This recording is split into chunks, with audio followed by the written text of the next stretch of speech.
Hello everybody, welcome to my channel, welcome to my Music Thursday with Greg Niemczuk, as I called it, so with me. A weekly question and answer, a musical meeting with all music lovers, piano lovers, and piano enthusiasts, well, that's a better word. Hola a todos, podemos también hablar español. Si tengas algunas preguntas, me puedes escribir y te puedo responder en español, ojalá. Well, just to wait for you all to come, I'll just play a little something.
Who knows what was that?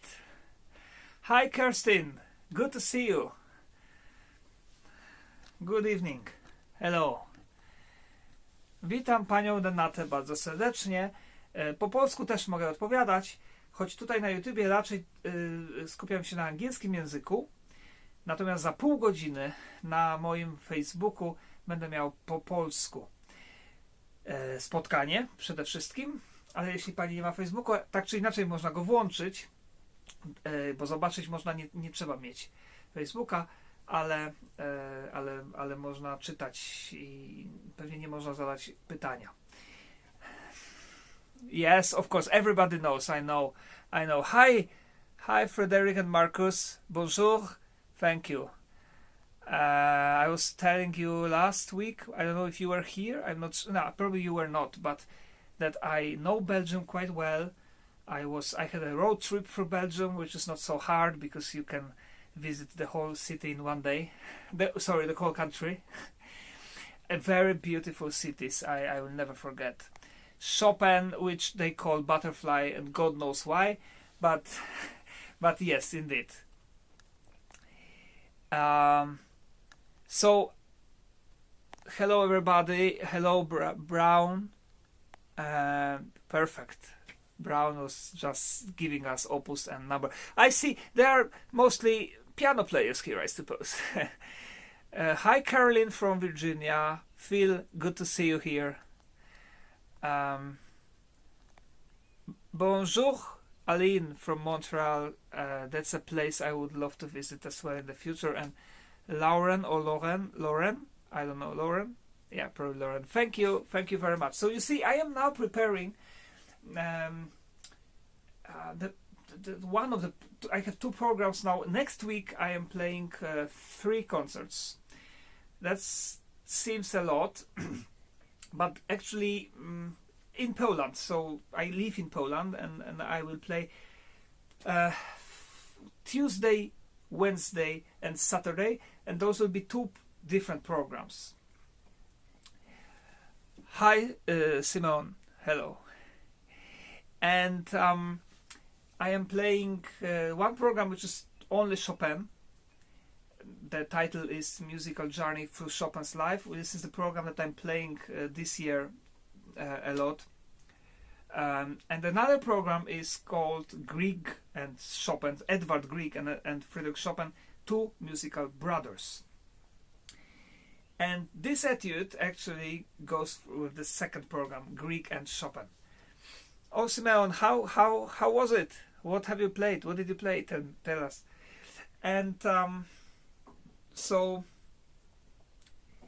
I am comparing the same genres in Greek and Chopin, and this program is very interesting, I think, for music enthusiasts and for the public, because of course Chopin is very well known, but the piano music of Edvard Grieg is not that often performed. Of course, there are some pieces that are very popular, but a lot of them are not so often, and I think it's not good. And you know, this etude actually I'm comparing with, you know which piece? Maybe you know.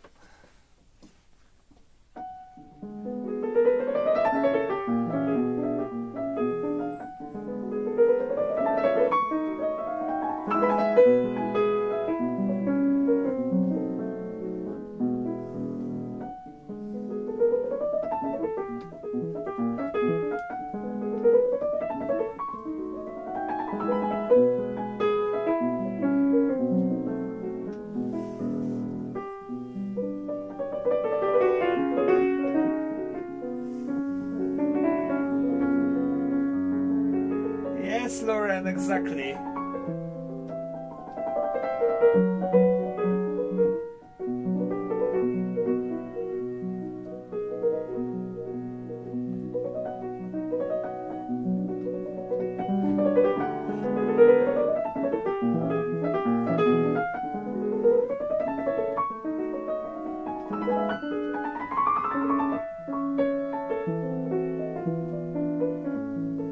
And so on and so on. Yes, so that's a butterfly. That's actually a real butterfly. Unlike Chopin's etude, because Chopin never called it the butterfly. And of course, if you know me, you know that I'm also speaking during concerts, so I explain the pieces and I tell to the people that so that they know that this etude is not exactly a butterfly, but it's called a butterfly. So anyway, hello, failsafe. Yeah, thank you for your words. I am very happy always to hear and read this from you. Dobry wieczór, Hubercie. Z XX wieku kilka minut utwór.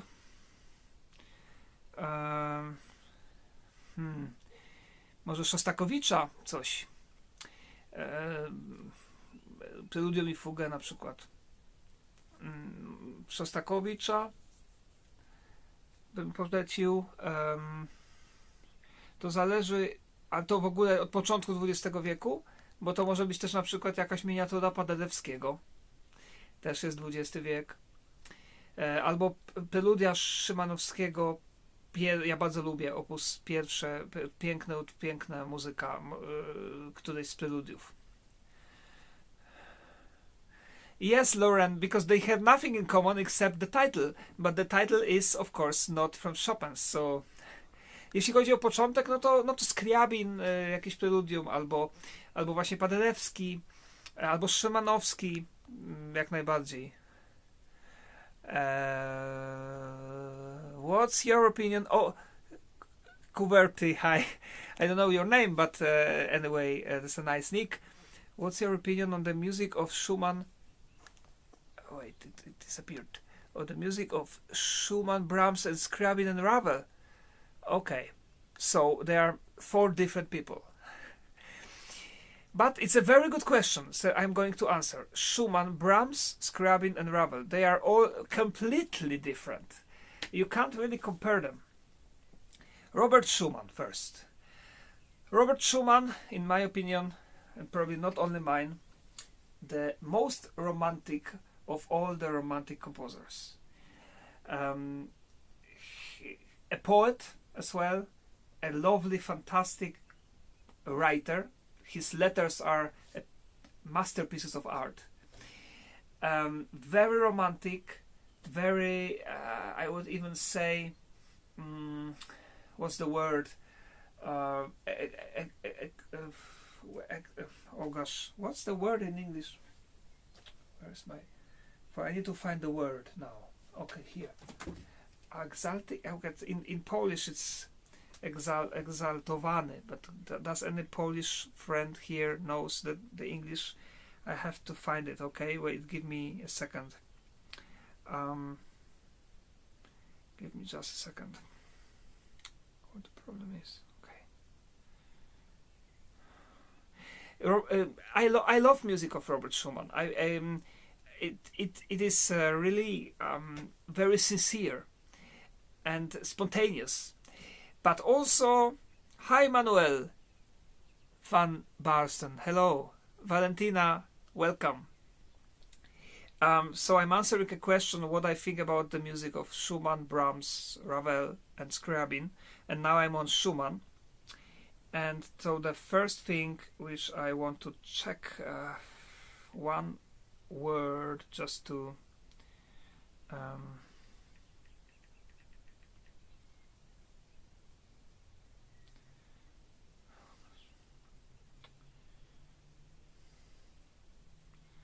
excuse me for a second, okay? Oh, it takes a little time. Oh, exalted, that's the word, exalted. Do you know this word? I mean non-English speakers, of course. Exalted. Yeah, exalted. Yeah, definitely. That was what Robert Schumann was. And pianistically, it's actually very demanding, but also very rewarding. My favorite piece of Schumann is Fantasy in C major.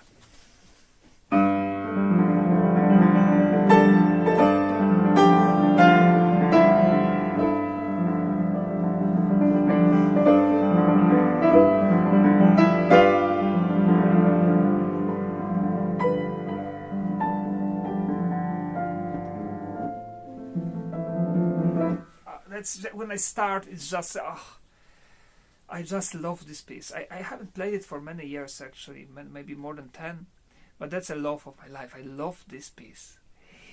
And that's about Schumann. About Brahms, I love Brahms, of course, especially his Piano Concerto No. 1, but also No. 2, and his symphonies, all of his symphonies. I think Brahms was a complex of Beethoven. That's the main problem of him, and also very difficult childhood, which kind of make him the man that he was later. But maybe you know, maybe you don't know, but Brahms was one of the very few composers in the history of music, very, very few, who never wrote even one piece of music for money, for order. He wrote only what he wanted and what he felt like, and that makes his music special. Scriabin is absolutely fantastic. My favorite piece of Scriabin is Sonata No. 2, Sonata Fantasy. And also his piano concerto is very nice, and his preludes, etudes, colors of his music, harmonies that he created are just gorgeous. I just don't understand his music, his late music. That's, I must say, is for me too much. That's my personal taste. And about Ravel, I want to say that I played his piano concerto for the left hand with orchestra, which I find a masterpiece. But my first impression when I listened to it first time was no, dark, boring, nothing for me. But then I got an order, I got a request to play it, so I learned this piece, and I have to tell you, I was listening over and over again, and after listening to it for the 10th time, I think 10th or 11th, I started to like it. And when I learned it, I just loved this piece, and to play it with orchestra is really, really great. Okay, so now another questions. What's your opinion on Lang Lang? Well, unfortunately, I don't know him in person. I never met him. And it's a very difficult to answer because, of course, pianistically and technically he is absolutely unbelievable. A problem with listening to Lang Lang starts when you are a musician and you know the score of the piece that he plays, or you play it yourself.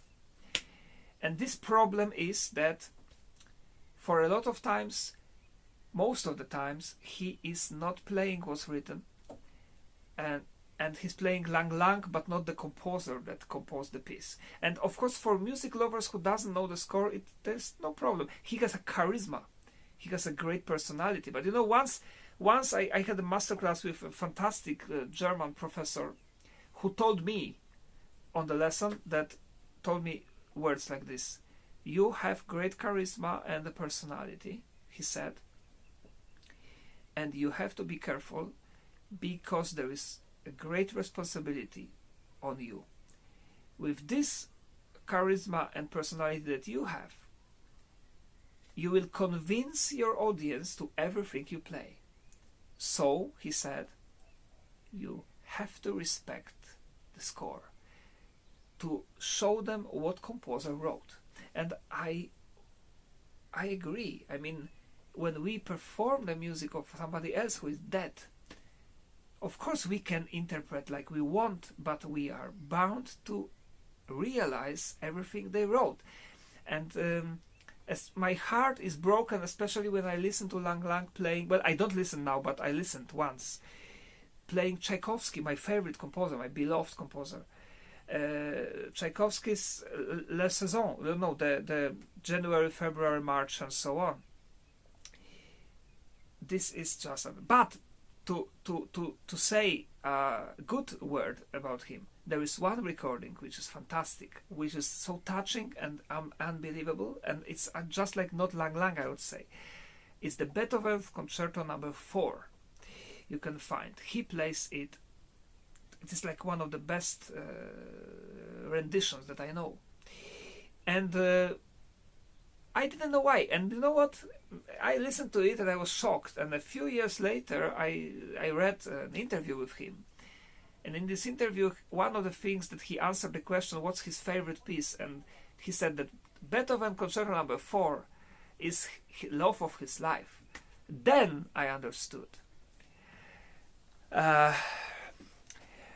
Marie-Claude, hello. I love Bach, but I mostly listen to Bach. I play a little, but there is one only recording of Bach on YouTube, mine. You just write Bach and my name and you will get it. It's a prelude and fugue in G major. So you can listen, but of course I will, in my life later on, I will also maybe focus on Bach. Hi, See the Quest. Well, today I don't think there is time, because you know this meeting that we have today. Again, I will explain for those of you who are here for the first time. I will do every week at the same hour.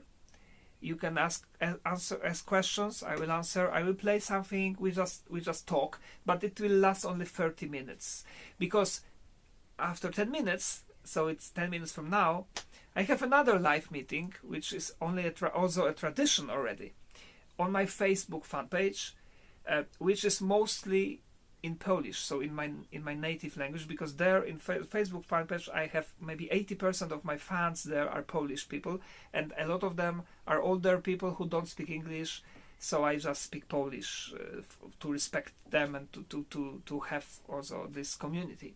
So I have to finish like in 10 minutes sharp. What do you think about Liszt etudes? Which is my favorite?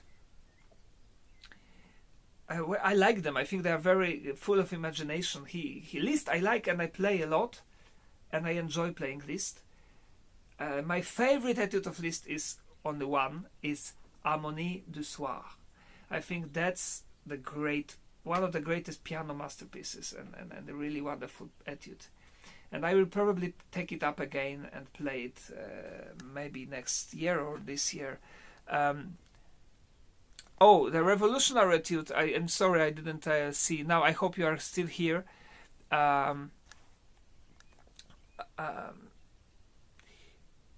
Yes, well, I just recommend first to find my tutorial. Okay, find my tutorial. I recorded the whole video about it, and I think I tackled some of those problems that you are talking about. There was some other question, I think, or not. I missed, probably, maybe I missed. Oh, maybe not. No, I think I answered everything. Oh, okay, good. I'm done. Yes, so...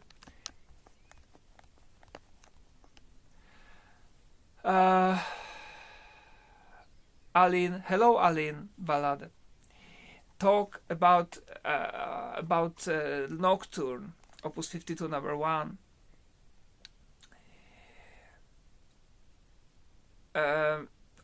Can you find my analysis of this piece on YouTube?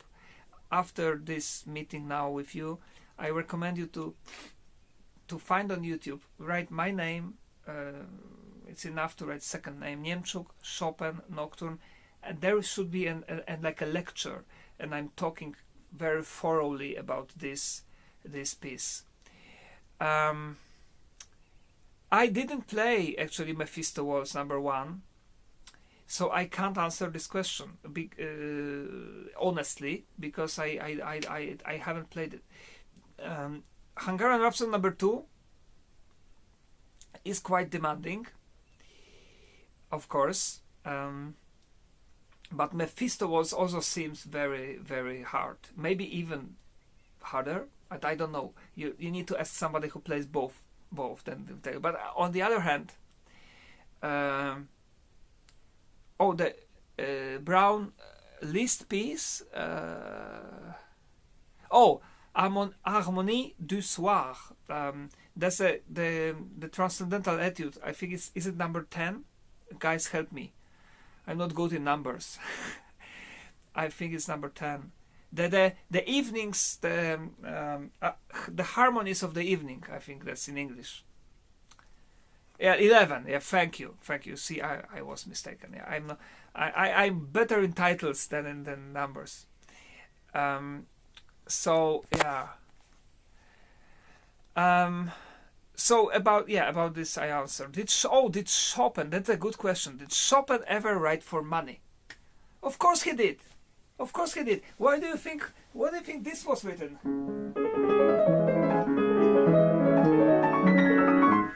Of course, this was written for a very rich woman who ordered this piece from Chopin, and he just wrote it for her, and it was absolutely not allowed to publish it, and he got probably a lot of money for this piece. And this is not only one example.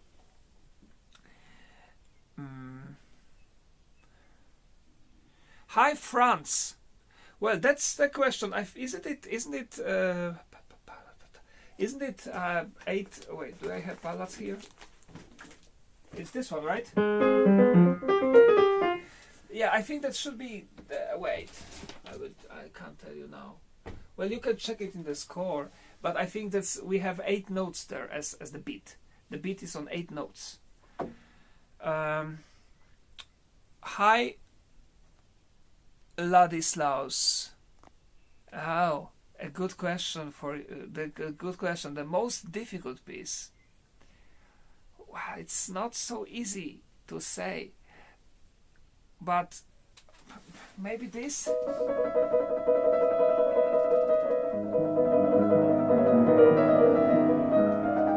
Maybe this etude is probably one of the hardest to perform.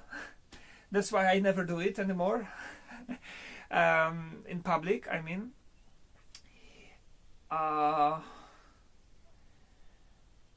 I'm thinking about any other.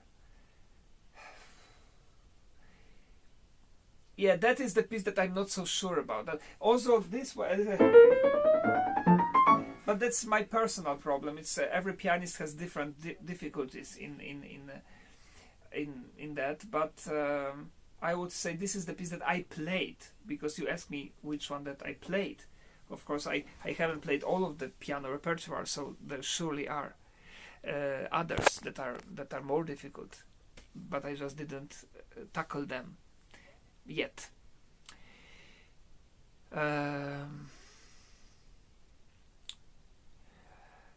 That's a good question, CD Quest. A very good question.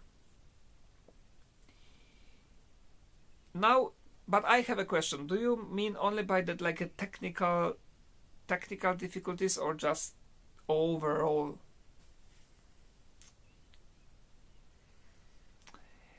Because like intellectual difficulties, the musical difficulties and so on. But I think, well, there is a very important thing.